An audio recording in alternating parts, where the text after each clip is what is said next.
Bonjour, c'est Jules Lavie pour Code Source, le podcast d'actualité du Parisien.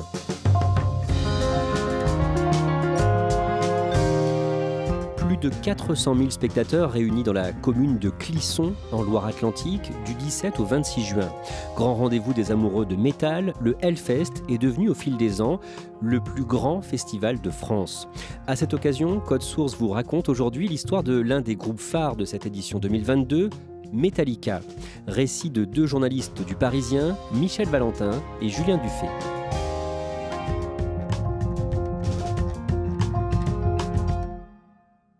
Julien Dufay, vous êtes journaliste au service politique du Parisien. Dans Code Source, on vous entend régulièrement pour parler de la gauche, mais vous êtes aussi, à titre personnel, fan de musique métal. Vous avez 45 ans. Quel est votre premier souvenir de Metallica ? Mon premier souvenir de Metallica, c'est au collège, dans le tout début des années 90.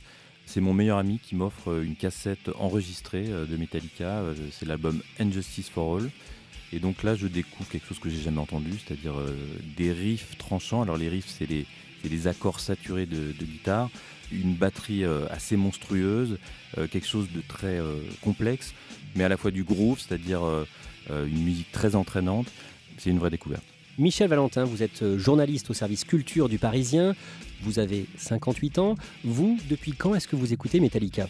Depuis le tout début, parce qu'à l'époque, moi j'étais déjà fan de métal, j'avais 20 ans quand Metallica est apparu, je faisais ce qu'on appelait à l'époque de la radio libre, j'animais des émissions musicales, donc je me suis empressé de passer Metallica.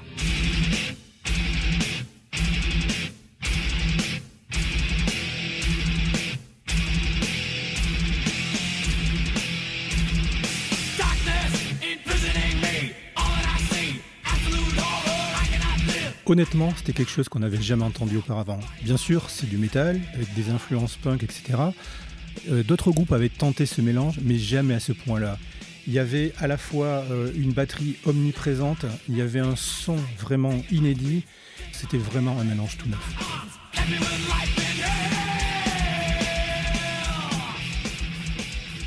Michel Valentin, Julien Dufay, vous allez nous résumer aujourd'hui la saga Metallica. Et pour ça, on va repartir au tout début des années 80. À ce moment-là, Julien Dufay, qui est le futur batteur du groupe Lars Ulrich. Lars Ulrich, c'est un Danois, il est né à Copenhague et il vient d'arriver avec ses parents à Los Angeles. Et Lars Ulrich, il veut marcher dans les pas de son père et être tennisman professionnel. Mais il a aussi une autre passion dévorante, c'est le rock. Il a découvert Deep Purple à l'âge de 9 ans dans un concert. Et progressivement, cette passion du rock, de la batterie, va prendre le pas sur le tennis. En 1981, Lars Ulrich cherche à monter un groupe. Comment il s'y prend ?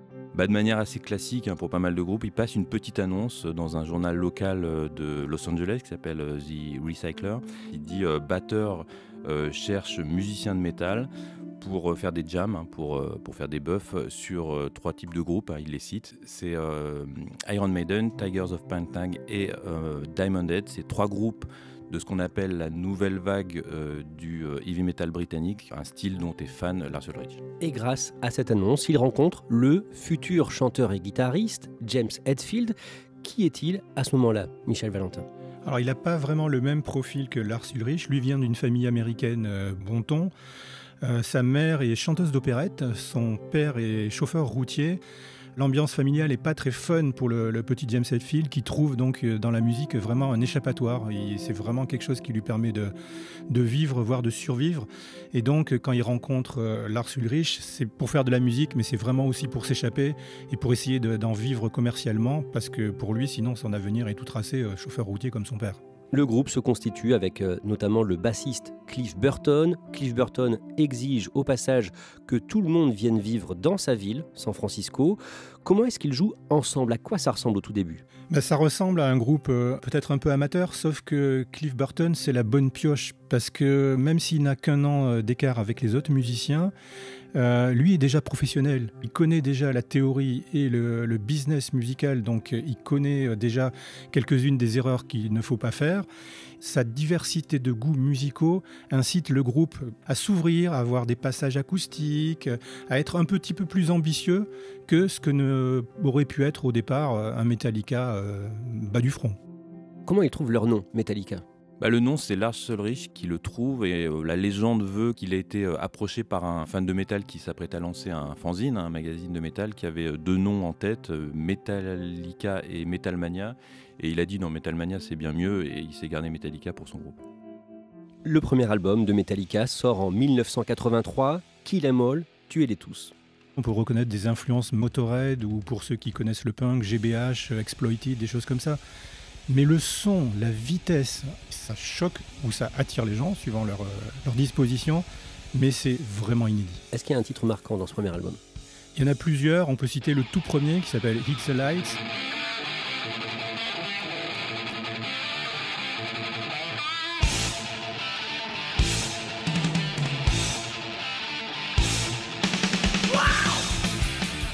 Et le deuxième, Seek and Destroy, qui était le slogan des unités spéciales américaines au Vietnam.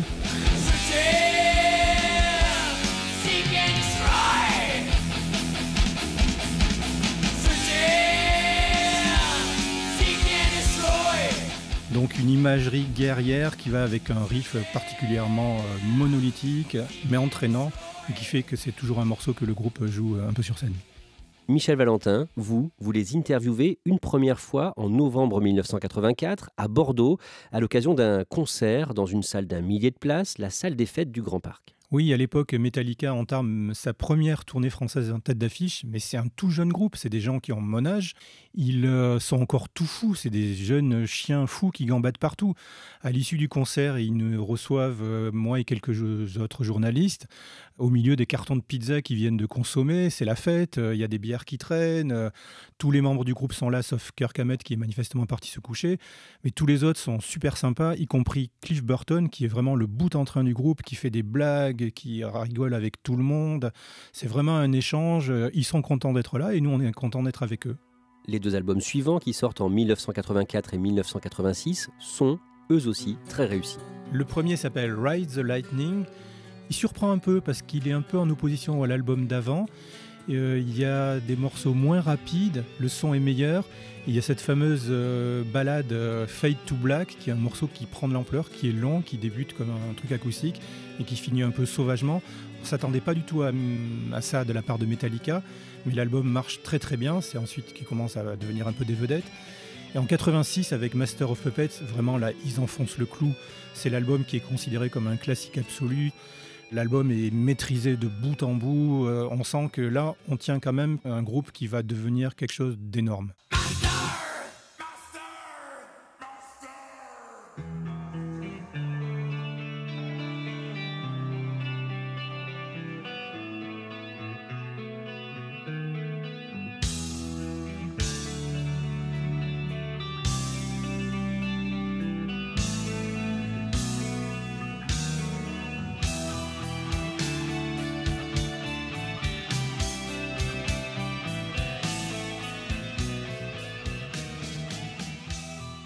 Julien Dufay, à cette période, Metallica joue la sobriété.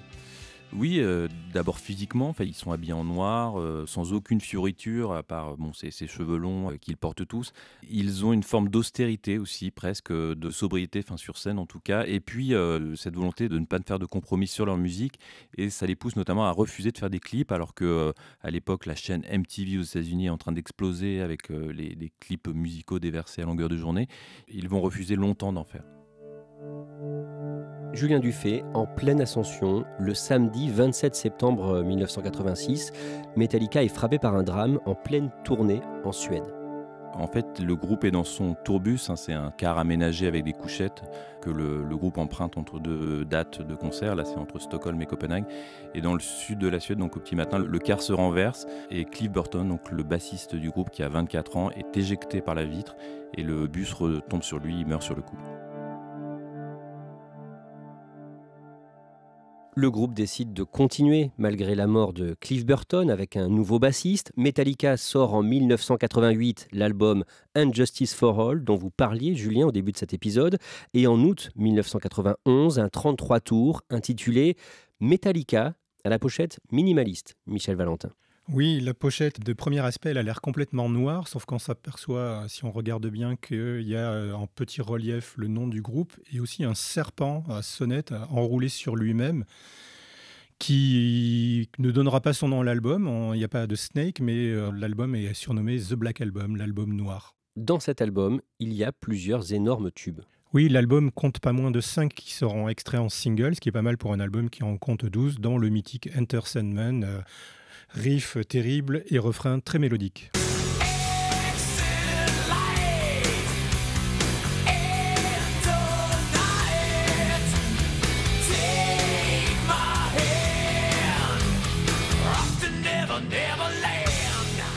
Dans le Black Album, il y a aussi une ballade, Nothing Else Matters. Oui, alors là, c'est vraiment la chanson qui est la plus connue de Metallica. Hein. C'est une sorte de déclaration d'amour ou d'amitié.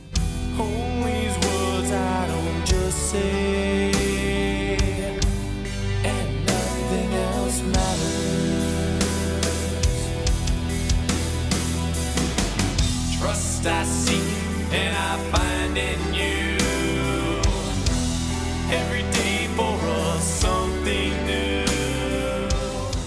Et c'est vraiment un tube qui comptabilise 1 milliard de vues sur YouTube, qui est utilisé dans les mariages. Enfin, c'est vraiment la chanson la plus connue de Metallica. Michel Valentin, le Black Album est un succès planétaire. L'album est numéro 1 aux États-Unis, il est numéro 1 dans énormément de pays comme la Grande-Bretagne, l'Autriche, l'Australie, le Portugal, etc. En France, il fait qu'un petit numéro 19, mais il se vend à pas moins de 25 millions d'exemplaires à travers le monde, ce qui est proprement ahurissant. So close, no matter how far. It couldn't be much more from the heart. Forever trusting who we are. Les années qui suivent, Metallica se consacre à une tournée à travers le monde, des centaines de concerts, souvent dans des stades, période pendant laquelle tous les membres du groupe plongent dans des excès. Oui, il faut se rendre compte que c'est une tournée qui est dantesque. C'est 300 dates qu'ils vont faire sur 2 ans. Donc, on imagine, quoi, c'est un concert par soir, ou en tout cas tous les 2 jours. Et pour tenir, ce groupe qui est déjà assez connu pour ses beuveries, ses excès, hein, ils ont un surnom qui est Alcoholica dans les années 80 et ensuite, et ben, ils vont boire encore plus et ils vont même prendre des drogues, notamment de la cocaïne. Donc, c'est un peu une période de bascule pour Metallica. À la fin des années 90, Metallica est moins inspiré. Les albums intitulés Loud et Reload, sortis en 96 puis en 97, déroutent leurs fans. D'abord musicalement, hein, parce que ce sont des albums avec des morceaux beaucoup plus rock que metal. Certains sont même un peu country. C'est un style qu'affectionne James Hetfield. Il y a aussi leur look qui va changer complètement. Ça peut paraître anodin, mais bon, ça va déranger certains fans. C'est-à-dire qu'ils vont couper leurs cheveux, on va les voir poser, maquillés, avec des cigares, vraiment des barreaux de chaise. Ils vont commencer à se tatouer. Enfin, il y a un vrai changement aussi sur l'esthétique du groupe. Quelques années plus tard, entre 2000 et 2001, Metallica lance une action en justice contre le site de partage de fichiers, et notamment de musique en MP3, Napster. Oui, donc c'est le boom à l'époque des téléchargements de fichiers et Lars Ulrich notamment, qui est un peu le gardien du temple, hein, celui qui s'occupe de tout en fait dans Metallica et surtout beaucoup de ce qui est extra-musical, va intenter un procès contre Napster pour préserver la propriété intellectuelle des chansons, mais ça va être quand même très mal perçu dans l'opinion en général et chez certains fans, cette volonté de vouloir à tout prix garder l'argent. Et au début de l'année 2001, le bassiste Jason Newsted décide de partir. Il veut se consacrer à un autre groupe qu'il a formé. Julien Dufay, Metallica est en crise et décide de faire une thérapie. Oui, ils vont faire appel à un coach ou un psychothérapeute, on va dire, qui est spécialisé vraiment dans les crises, notamment d'équipes sportives, où les relations sont orageuses entre les membres de l'équipe. Et donc là, il fait ça pour Metallica. Il s'agit vraiment de réparer un peu Metallica, qui a été ébranlé par le départ du bassiste, hein, vraiment. Et ça révèle en fait des profonds problèmes au sein du groupe, et notamment la mainmise un peu sur le processus musical et au-delà sur le groupe de Hetfield Ulrich par rapport aux autres membres du groupe, donc Kirk Hammett qui va rester, et puis le bassiste qui vient de partir et qu'il faut remplacer. Julien Dufay, ces séances sont filmées, et du coup, on va voir tout ça, ces discussions animées, ces disputes, dans un documentaire intitulé « Some Kind of Monster », une sorte de monstre. C'est un document assez incroyable parce qu'on plonge vraiment dans l'intimité de Metallica et de ses membres, et on découvre un peu aussi leurs aspects les moins reluisants. Et on voit notamment la relation qui est très orageuse, voire plus, entre James Hetfield et Lars Ulrich, qui s'insultent carrément au visage. This is so silly. You're just sitting there going, I'm in a really pissy mood, and I fucking told you straight up that I was. Right. And what are you trying to do? I'm not trying to do fucking shit. You're just sitting here being a complete dick. Michel Valentin, les deux piliers du groupe, le chanteur James Hetfield et le batteur Lars Ulrich, ils sont aux antipodes dans leur façon de penser. Exactement. Lars Ulrich est quelqu'un d'un peu calculateur, mais dans le bon sens du terme. Il veut faire carrière et voilà, il veut se donner tous les moyens pour y arriver. Et c'est un énorme bosseur. Hetfield est aussi un énorme bosseur, mais il a un sens de la famille, du temps qui n'est pas le même. Lui, il voudrait aussi pouvoir faire des choses à côté, avoir un peu plus de temps à consacrer à sa famille. Donc c'est pour ça que ça clash. À cette période, en parallèle de la thérapie, le groupe essaie d'enregistrer un nouvel album. Ils ont installé leurs instruments, leur matériel dans une ancienne caserne de l'armée à San Rafael, près de San Francisco. Objectif, retrouver leur énergie créatrice. Mais un jour, le chanteur James Hetfield ne vient pas. Oui, à un moment, il disparaît et on apprend qu'il est parti en cure de désintoxication, à la fois pour alcoolisme, mais on dit aussi pour d'autres substances. Et le groupe va rester de longs mois, presque un an en fait, sans savoir si James Hetfield va revenir, si Metallica est mort. Ça laisse dans l'expectative les membres du groupe, mais aussi la centaine de personnes de Metallica, qui est une sorte de PME, quoi, et puis évidemment les fans à travers le monde. Finalement, le chanteur James Hetfield rejoint le groupe, les enregistrements reprennent et l'album qu'ils ont enregistré, Saint Anger, sort le 5 juin 2003. Michel Valentin, c'est un échec commercial et critique. Le son fait l'objet de toutes les critiques. Le son est très mauvais, on n'entend pas la basse. Il n'y a plus de bassiste dans le groupe, donc c'est le producteur qui s'y est collé, mais il a carrément effacé ses pistes. C'est pas croyable, on n'entend pas du tout la basse.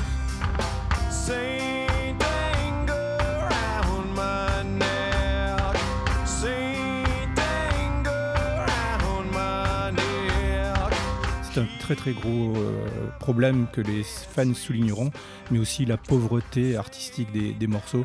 L'album fait définitivement partie de ceux des moins préférés des fans. Malgré tout, Julien Dufay, Metallica continue de remplir des stades à travers le monde. Comment ça se fait ?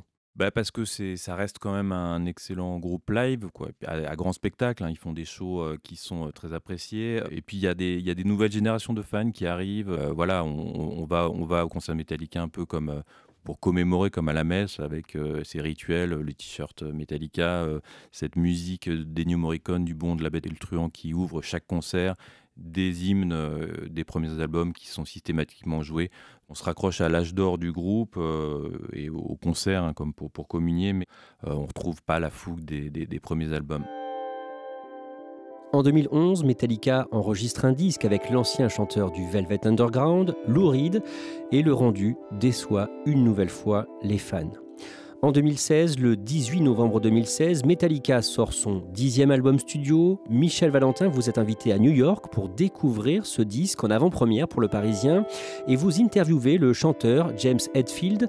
Racontez-nous cette interview d'abord. J'ai face à moi un James Hetfield qui semble avoir enfin trouvé la paix, qui est beaucoup plus calme, qui est réfléchi. Il est très content que je l'ai rencontré autrefois, même s'il ne se souvient pas. Il me dit « Ah, c'est bien, tu m'as connu à la grande époque ». C'est vraiment quelqu'un de sympathique, on a l'impression de l'avoir connu tout le temps. Je pense qu'il fait ça un peu avec tout le monde, mais c'est pas grave, il a une approche vraiment nouvelle et on sent qu'il est vraiment fier de son album. On sent que là, il y a quelque chose qu'il va défendre, dans lequel il s'est beaucoup investi. On trouve notre inspiration dans tout ce qui nous entoure. Dans les films, nos enfants, en écoutant les autres styles de musique, tout cela nous a fait mûrir. On a plus confiance en nous, on est mieux dans notre peau, et toute cette confiance, on la ressent dans cet album. Cet album s'intitule Hardwired to Self-Destruct, programmé pour l'autodestruction. Il est comment ? Metallica essaie à la fois de satisfaire ses vieux fans qui ont envie d'entendre des titres bien métal, rapides, un peu comme autrefois. Et puis, il a aussi des titres plus ambitieux, plus progressifs, peut-être plus radiophoniques, qui vont lui permettre aussi d'accrocher des nouvelles générations. Donc un bon choix, une bonne démarche artistique qui sera d'ailleurs saluée commercialement.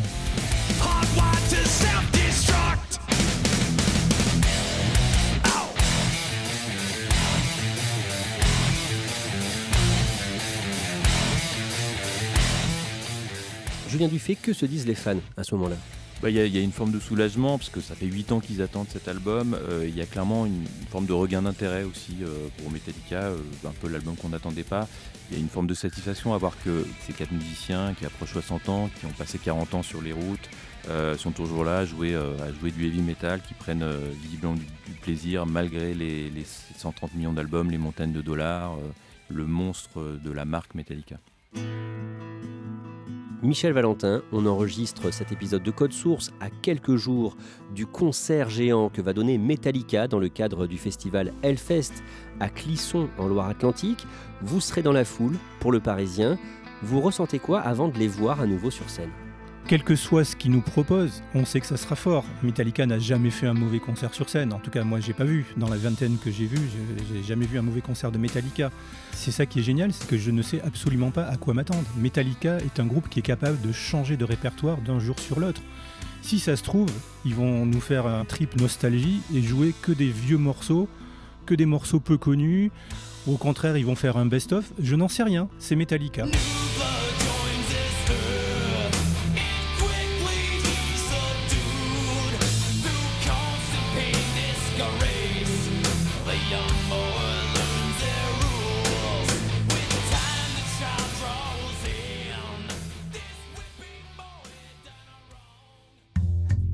Merci à Michel Valentin et Julien Dufay. Cet épisode de Code Source a été produit par Lola Sotti, Thibault Lambert et Sarah Amni. Réalisation, Julien Moncouquiol. Code Source est le podcast d'actualité du Parisien. Nous publions un nouvel épisode chaque soir de la semaine. Pour n'en rater aucun, n'oubliez pas de vous abonner sur votre appli audio préférée.